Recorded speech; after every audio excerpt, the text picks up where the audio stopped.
Mike White, eu tenho um relacionamento de amor e ódio com você. Fala pessoal, tudo bem com vocês? Eu sou o Melky Rodrigues e hoje eu vim falar da terceira temporada de The White Lotus, essa série que explodiu nas redes sociais nesses últimos dias com muitas coisas, muitas reviravoltas. Algumas pessoas falaram que é a temporada mais fraca, outros falaram que é a temporada mais legal, mais da hora. E eu vim aqui comentar um pouco, fazer um balanço geral do que foi essa temporada, na minha humilde opinião. E antes de continuar, vou pedir para você deixar seu like e se inscrever no canal se você ainda não for inscrito. Então, galera, olha, eu tenho muita coisa para falar dessa temporada de The White Lotus e eu não tenho nem ideia de onde começar, como começar. Foram muitos arcos, muitos núcleos de personagens, alguns personagens muito interessantes, outros nem tanto.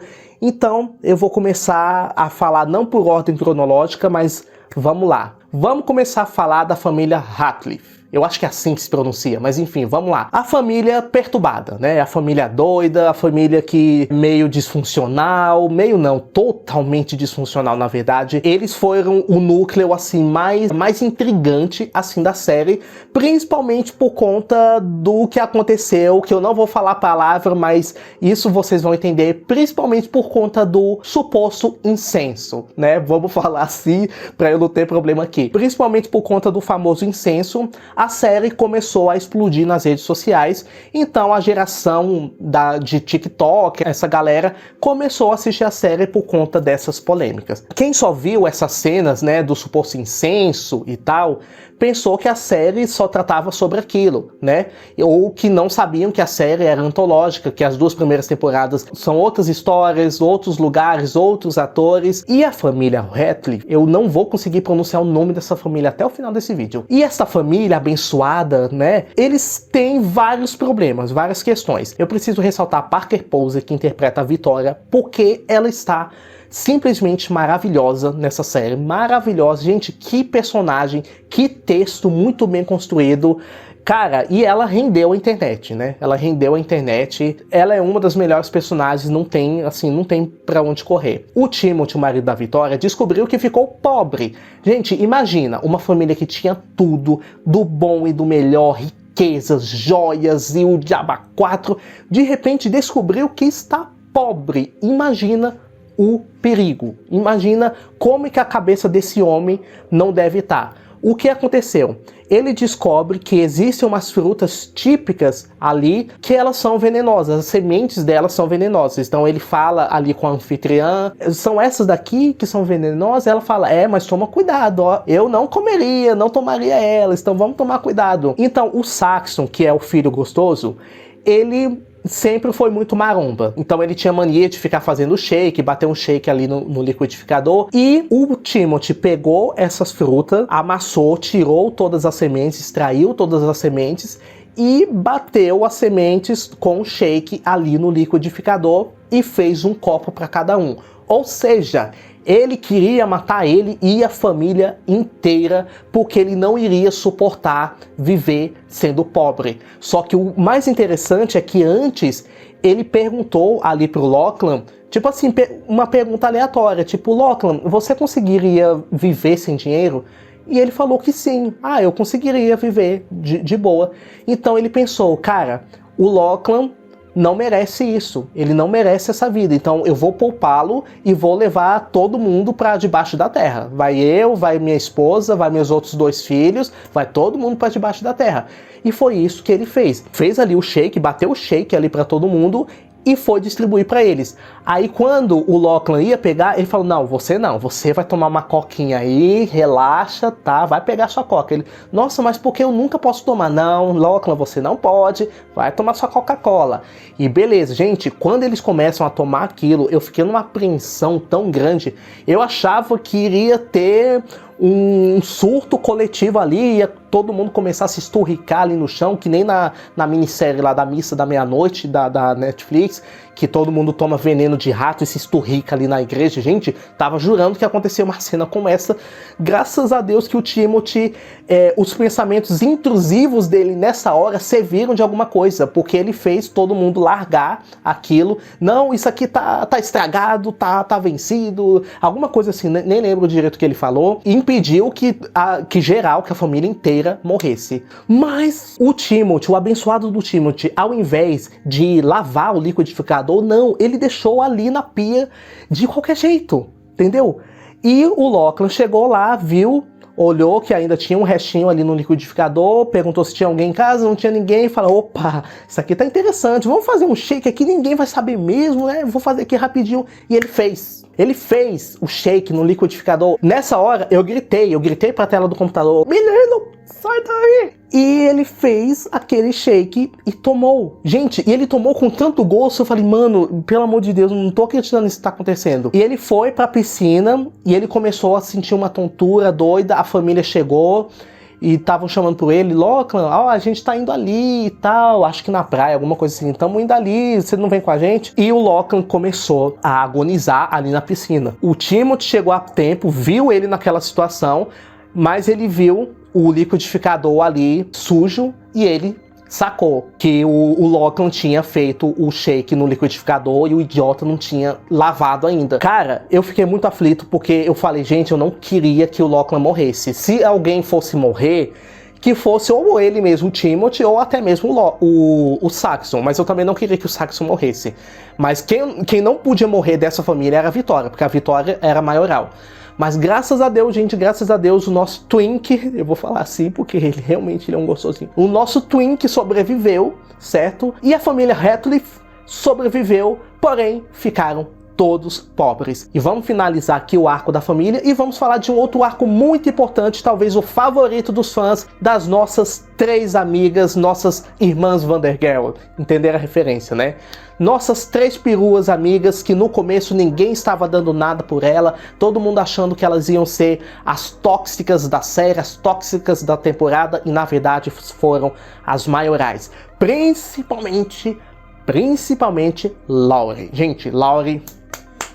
Carrie Coon, olha, a Carrie Coon, ela arrasou nisso daqui, entendeu? E o monólogo dela ali no final, gente, que monólogo foi aquele? Que monólogo maravilhoso, que texto maravilhoso, que coisa primorosa. Porque a Laurie até então, ela era a única solteira ali das 3. E como tinha o Valentim gostoso e os outros russos que estavam ali disponíveis para elas, principalmente o Valentim, acho que era mais o Valentim, né, que tava dando tal aqui. E as meninas falavam com ela, Laurie, pega ele, você é a única que tá solteira, vai lá, fofa, vai lá, arrasa. Só que quem pegou o Valentim não foi a Laurie, foi a Jacqueline. E isso deu uma quebrada um pouco ali na amizade delas. Principalmente na questão da Laurie, porque a Laurie ela tava querendo ficar com o Valentim, só que no final ela acabou ficando com o outro, certo? Com o outro rapaz lá. Que na verdade esse cara foi um dos que fizeram o assalto lá, que teve no começo da série. Muita gente criticou porque não teve o desdobramento desse assalto. Eles não foram descobertos assim pela grande maioria. O Guy Tok descobriu que eram eles, certo?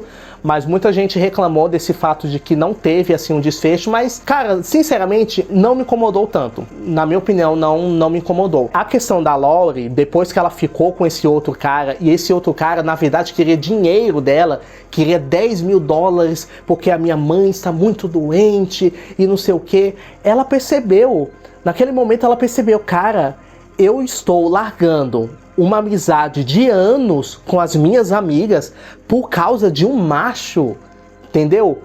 Então aquilo acendeu uma luz na cabeça dela, não apenas na dela, mas a Jacqueline, no fim das contas, ela ficou arrependida de ter pegado o Valentim a escondidas das amigas, entendeu?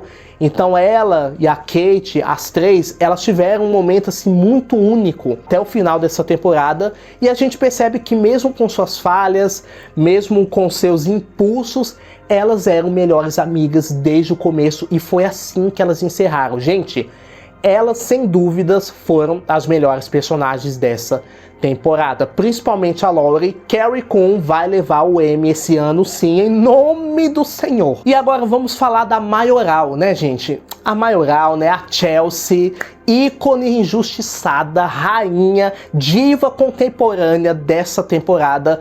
E tudo o que não poderia acontecer com ela aconteceu no final. que foi ela ter morrido. E, gente, foi uma morte assim tão triste, porque tinha tudo para que só o Rick fosse de arrasta, né?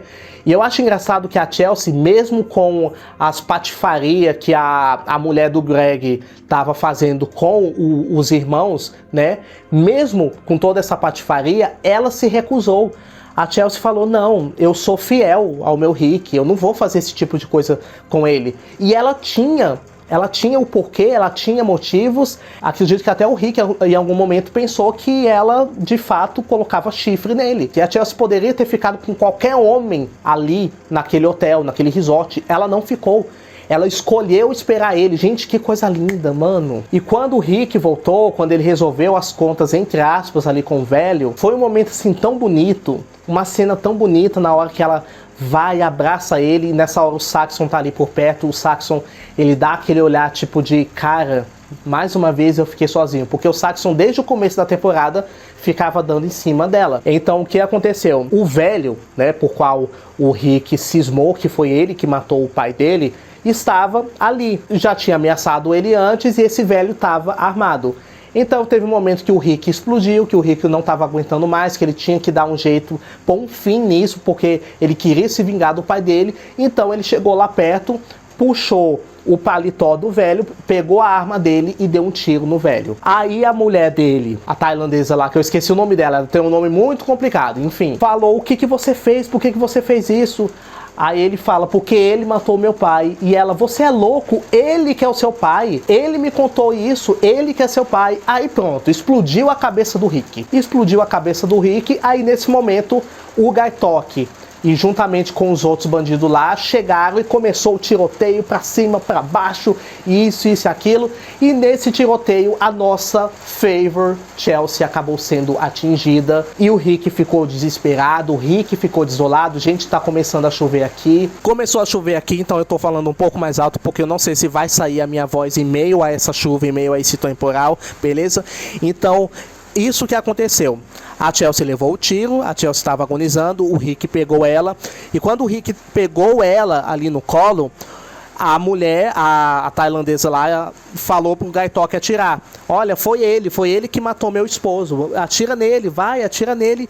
E o Gaitoque foi um inútil a temporada toda. Eu ia até falar do Gaitoque nesse vídeo, mas vou deixar quieto porque não tem muito o que se agregar desse cara, entendeu? O Gaitoque foi um inútil, entendeu?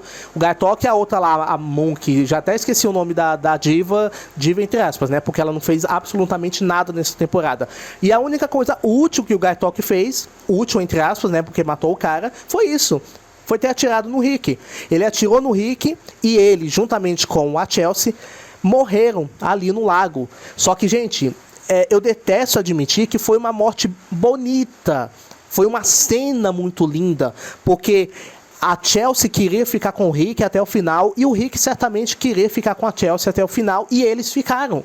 Eles ficaram juntos para sempre, em meio a todas as adversidades. Uma pena que isso aconteceu. Eu não queria que a Chelsea tivesse morrido, mas infelizmente esse foi o arco deles. E uma pessoa que eu jurava que ia de arrasta nessa temporada foi a Belinda. Gente, a Belinda foi a que mais se deu bem nessa temporada inteira. Gente, a mulher pegou o tailandês, chegou o filho, ela com medo do Greg, porque o Greg supostamente matou a amiga dela, a melhor amiga dela, que era casada com ele, e ela ficou com medo do Greg tentar fazer alguma coisa com ela, de tentar matar ela, e falava com o filho dela, não, Zion, esse homem é perigoso, foi ele que matou a minha amiga, ele vai me matar também e tal. E o Greg, ele sacou que a Belinda sabia, conhecia ele, e o Greg, para tentar comprar o silêncio da Belinda, ofereceu para ela 100 mil. E ela não aceitou. Ela não aceitou 100 mil no começo. Falei, Greg, pelo amor de Deus, oferece pra mim então. Eu aceito. No começo ela não cedeu, de jeito nenhum. Ela não queria se vender. Mas o Zion, ainda bem, o Zion, ele sim tem cérebro. Ele convenceu ela de ter uma reunião com ele. O Greg chamou os dois para casa dele. Eles tiveram ali sua reunião. E o Zion, ao invés dos 100 mil, ele fez uma contraproposta de 5 milhões de dólares. O Greg, obviamente, achou absurdo. Gente, mas 5 milhões, isso é um valor... Nossa... E a Belinda falou, a Belinda tentou se fazer de difícil de novo e tal, mas no final das contas, eu vou pular os pormenores, gente, porque o vídeo já tá ficando maior do que eu imaginei. Então, no final, depois de tantas relutas, tantos embates, o Greg acabou cedendo e deu os 5 milhões de dólares para a Belinda. Gente, a Belinda, ela ia montar um negócio com o Japa que ela pegou. Ela largou o Japa.